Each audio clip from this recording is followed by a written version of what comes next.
Welcome, guys. I am going to wait for people to hop on. It's just going to take a second. Hopefully, we've got people joining live today. Oh, here we go. Welcome, Samantha. Pin my video. Okay, we got two people. You guys usually get a good group that joins on live. So I'm going to wait a couple of minutes. If you are joining me live, let me know in the comments below what your biggest goal or what your biggest, what your goal is this week. Maybe you could say if you're not sure what you did great last week. I am going to wait just one more minute for people to join in, and then I'm going to get going. I'm just going to pull up my notes that I want to talk about. I got a bazillion tabs. Eliza, okay. Welcome, Eliza. I'm just going to wait one more minute for a few people to join in, but welcome to week 3. So I'm going to start to talk and I'm going to admit people as they come. But if you are tuning in live, one of the benefits is that you can ask questions in real time. So please go and ask your questions. I know I have quite a bit of questions that I've got to get back to in the Facebook group, and I will do that as soon as we finish this call. I've got some projects going on outside of the Faster Way, and I'm trying to manage them. And I took a break this weekend from doing Faster Way stuff. So I know I have a few questions to respond back to. Okie doke. All right, we're going to get into this. So welcome to week 3. You did it. You made it here. The first 2 weeks are a lot of learning. And now you are fully ready to dive in head first into our programming and hopefully start to see some results real soon. And I hope that for all of you guys. So this week, we are not learning anything particularly new, but we are going to practice some principles that you've been doing. And I'm just going to talk about why we do them. And some people have asked this.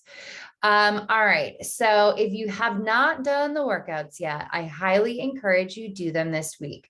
I love our workouts. I came to the Faster Way to learn about intermittent fasting, carb cycling, and tracking macros. And I have stayed for over 3 years because I truly love the workouts. Today, I'm going to go over how to get your body to become as what we call a pro fat burner here in the Faster Way. I'm going to tell you how we do that with our method. There is a method to our madness, and we don't just throw random workouts up. Our workouts are strategically paired with our food cycle. So let's quickly talk about that.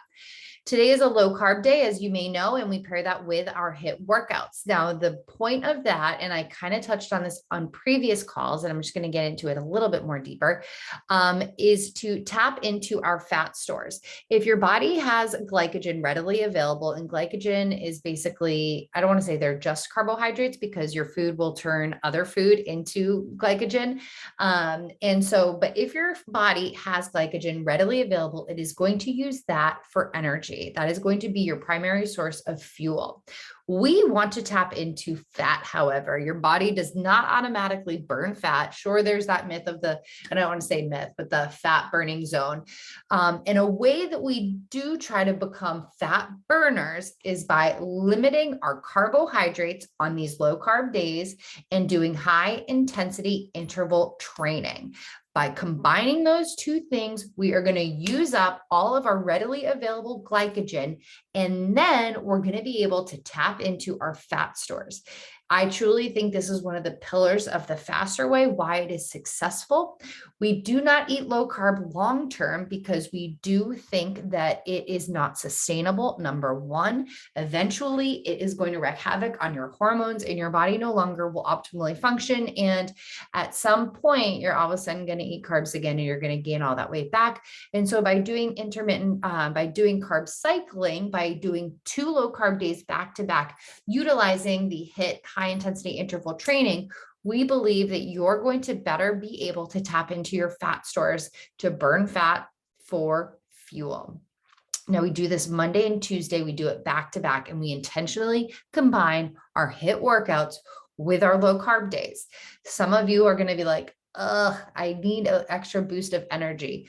We're lower carb, we're not no carb. So it might make sense to front load your carbohydrates if you want in the day to ensure that you do have energy throughout the day, and then eat less at night. That is one strategy that you can use. We add back in our carbohydrates for strength days so that we can lift heavy and build lean muscle mass. Now, by strength training, by adding lean muscle mass, you are raising your metabolism by increasing the amount of muscle you have. You will raise your metabolism, so you'll be burning more calories throughout the day. You, in addition, will raise your metabolism for the rest of the day when you do one of these strength workouts. Same thing with a HIIT workout, to be honest, too. But the trick with the strength training is that we're not necessarily taxing our body cardiovascularly. So you're not going to be absolutely starving. If any of you have ever run a race or done any training for cardio races like a marathon, you know that you are just like absolutely famished for the rest of the day. I'm talking marathon, half marathon training, maybe not half marathon, but marathon training for sure. Your body's just like hungry and you're just like, I want to eat everything. By doing strength training, you're reaping the benefits of exercise, but you're not kind of taxing your body. Your body's not going to feel physically defeated and just want to replenish without a filter. By doing strength training, it's more strategic. And I too used to think that by just doing strength training, if I didn't really break a sweat, I was like, oh, I still need to go do cardio. And I have learned over the years that is actually A, not true, but B, my body responds better the less cardio I do. I am the leanest when I do the most strength training and the least cardio. That is a fact for my personal body. I do think everybody's different, but I do think this is very true. If you ever look at any of even Callie from Peloton will occasionally post things and be like, oh my God, strength training helped me do X, Y, and Z.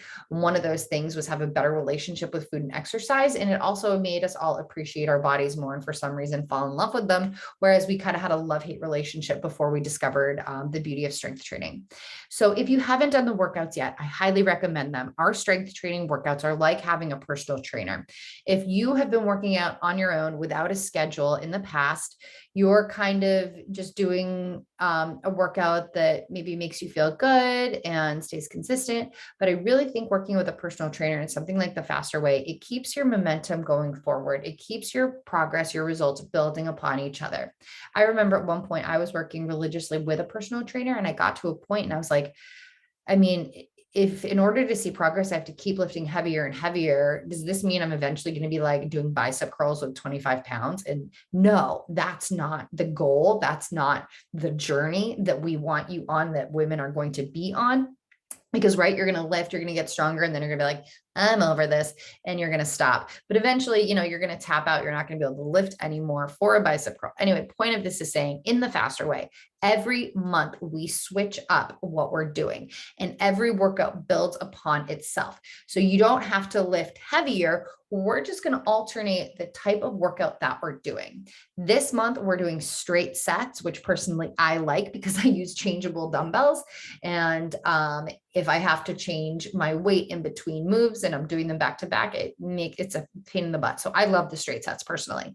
But basically we alternate between different modalities. Sometimes we do supersets, which are 2 moves back to back, do 2 or 3 sets and then go on to the next. Sometimes we focus on lifting heavier and we'll do less reps. And sometimes we'll do lighter and we'll do more reps. We'll do a ton of reps. Other times we will focus on time under tension. So maybe while you're holding, dumbbells like this for a bicep curl, one arm is just holding a dumbbell and this one is moving, and then you alternate. So it's called time under tension. There's just a lot of different ways that we switch things up. Point is, in the Faster Way, our workouts are building upon themselves. It's unlike if you open up your Peloton, if you guys have one and you just pick a random workout, that instructor doesn't know what you did yesterday, last week, or that you're going to do tomorrow or next week. It is just a workout that's good. I'm not saying it's bad, but if you want to see long-term results, long-term progress, I highly recommend doing our workouts. They are amazing. Another thing, so we're going to do our strength training. If you do want to add more to the workouts because you have the time and it's something you enjoy, You'll notice in the description that you can add a 5 to 10 minute warm up and a 5 to 10 minute or 20-minute cool down if you want. So my recommendation is before the strength workouts, if you really want to add something, sometimes I'll do a 5 to 10 minute warm up on my Peloton, and afterwards, similarly, if you have even more, you could do 20 minutes of, like I said, your Peloton, you could go for a walk. It's not meant to be HIIT. I don't want you guys doing like HIIT workouts after your strength workouts. I don't want you doing HIIT workouts before your strength workouts, because you're just not going to have the energy and ability to perform the moves as well and build muscle by doing it without. So that's that. In regards to the actual workouts through Faster Way, I've made it very clear. I don't do the Monday or Tuesday workouts because I have to take so many modifications in order to hit that HIIT intensity, because I have a diastasis and a mild prolapse. So a lot of the moves that they're doing, I would have to modify. And I am pretty in shape cardiovascularly, is because I do ride my bike. And I wouldn't get to that capacity. So I modify and I just do HIIT rides on my Peloton on Mondays and Tuesdays. Sometimes I'll go for a run, but you have that option. Back in the day, we didn't have workout videos on Tuesdays. We didn't have workout videos at all, but on Tuesdays, we didn't have workout videos. We just did HIIT workouts in the form of sprints. So you would sprint for 20 seconds, walk for 40 seconds, and you would do that 20 times for 20 minutes, add in a 5 to 10 minute warm up and cool down. You have a 30-minute workout. That's what we did. In your app, you might have options to do a workout like that, a guided outdoor workout, but I think it's just reserved for the VIPs. So if you guys choose to continue into VIP, you'll have access to those. I don't know if we have access, you guys have access to those in the new client experience app. Okay. Next, your week 3, hopefully you're starting to see results. I'm going to remind you, we do not weigh ourselves. Here in the Faster Way, we measure our victories by non-scale victories. We call them NSVs. And on Fridays, we celebrate them. So on Fridays, I will ask you to share your NSVs. It could be something like hitting your water goal, intermittent fasting all week. It could be something hitting your macros, or even just tracking. Number 2, we don't weigh ourselves. So please, please, please stay off the scale. You will have an opportunity at the end of the 6 weeks to do measurements again, but I really highly encourage everybody to stay off the scale. Number 1, because it's a liar. Scale doesn't know the difference between muscle and fat and water. The scale fluctuates a ton based on your sleep, salt, hydration levels, or even if you are going to get your period. For some of the girls, for some of us, in addition to your measurements, we also rely on pictures. So if you did not take before pictures, please go and do so. We also measure our progress on how our clothes are fitting. And so a picture tells you more than the scale. So please, please stay off the scale. I hate when clients come out and they're like, I weighed myself, I didn't lose any weight.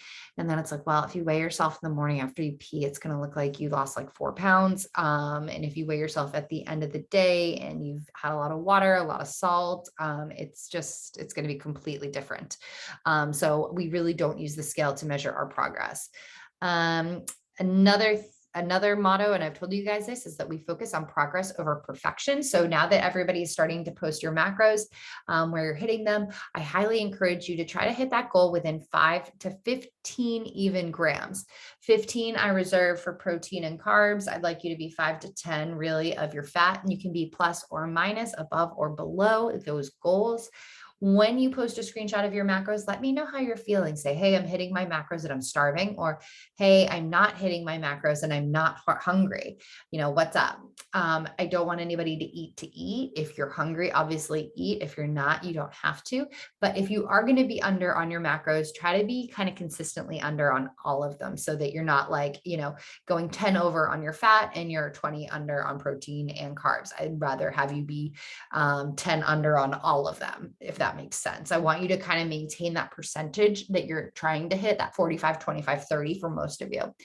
Yeah. Okay. Saturdays, is treat day. Let's quickly talk about alcohol. So I know we mentioned that we were going to try to transition our bodies to becoming fat burners. We in the Faster Way believe that alcohol inhibits your body's ability to burn fat. So I would try to stay away from drinking alcohol on Sundays so that you can kind of tap into your fat. When we do the carb cycling, I recommend, if you really want to see serious results, don't try not to drink for these 6 weeks. If that's not happening, try to stick to 4 drinks a week. So you could do all 4 in a day if you've got a party, or you could do 1 a day for 4 days, or you could do 2 and 2, your call.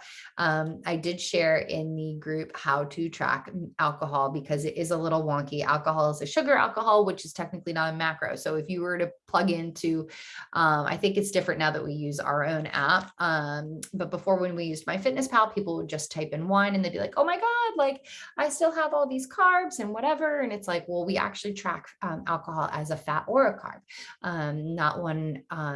So you actually have to manually select which one you're going to choose. Most of my clients usually choose carbohydrates, especially if they're on a regular macro day. Say it's 120 calories. You take your 120 calorie wine, you would divide it by 4 because there are 4 calories in a gram of carbs, and then you come up with your number 30. So you would add in 30 grams of carbohydrates as your wine.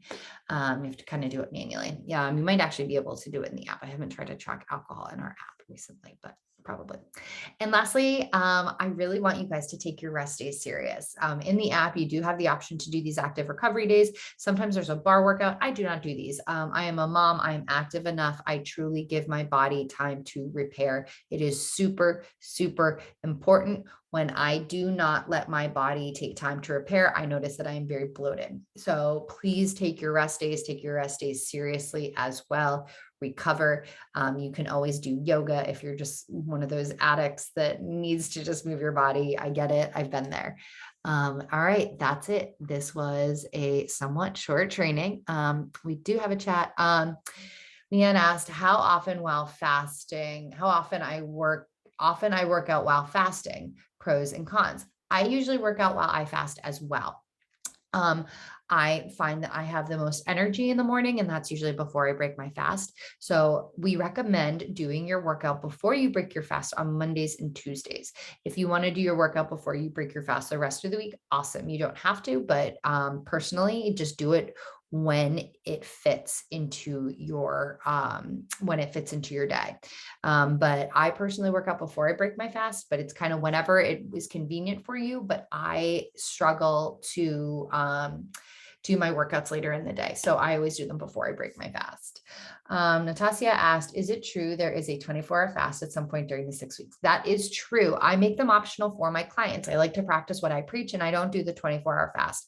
The 24-hour fast, however, starts after dinner. It's going to come next week, I believe on Thursday.